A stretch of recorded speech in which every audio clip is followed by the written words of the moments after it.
In this lesson, we're going to work with tuples. And tuples are very similar to lists, but they're a little bit different because they are surrounded by parentheses rather than brackets. But we use tuples a lot like we use lists. They're not quite as universal, but for some uses, they're quite adequate.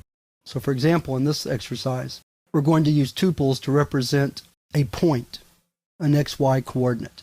So let's get started. Let me make sure my program isn't already there. Okay, it's not. So we're going to start a new program called line.py.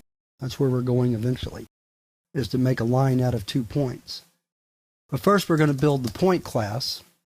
And so we start off by writing our constructor. And as you can see, we build the field point by creating a tuple out of the x and y parameters passed in the constructor. So now let's write a toString method. And the way it's going to work is it's going to get the x coordinate by taking the 0th position of the point, and the y coordinate by taking the 1st position of the point, just like so.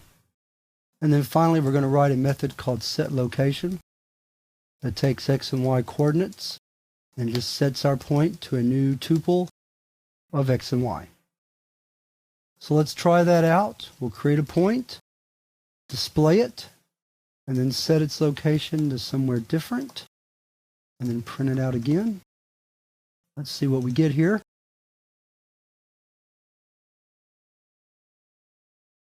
Okay, so that worked just fine.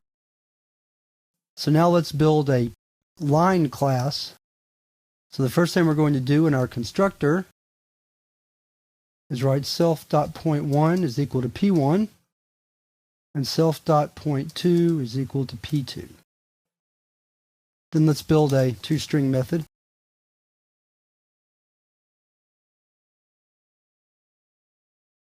Just like so. Then let's put a new line. Then let's drop down to the next line to write the second point out. Just like that. So let's create a line. Line 1 is equal to line P1. And let's introduce a new point, like so. And that will become the second point of the line. Then let's print the line. Then let's set the location of the second point to something different. And then print the line again. Okay. So let's see what we get.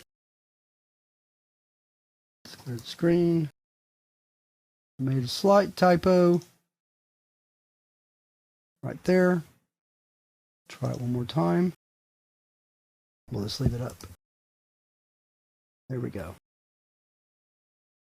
So to review quickly, a tuple makes an excellent data structure for storing points, XY coordinates.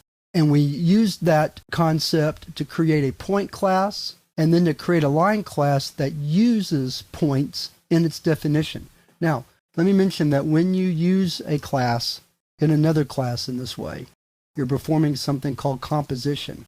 And composition recognizes has-a relationships. Just like inheritance recognizes is-a relationships, car is a vehicle, composition recognizes has-a relationships. In other words, a line has a point, at least one, and actually has two. But you see the difference between inheritance and composition. And a lot of times, people will use inheritance when they should be using composition. We mentioned this earlier in the chapter on inheritance, but I just thought I'd mention it again, just because it's a very important topic. So that wraps up this exercise on tuples, and we're ready to move to the last exercise of the chapter where we're going to work with dictionaries.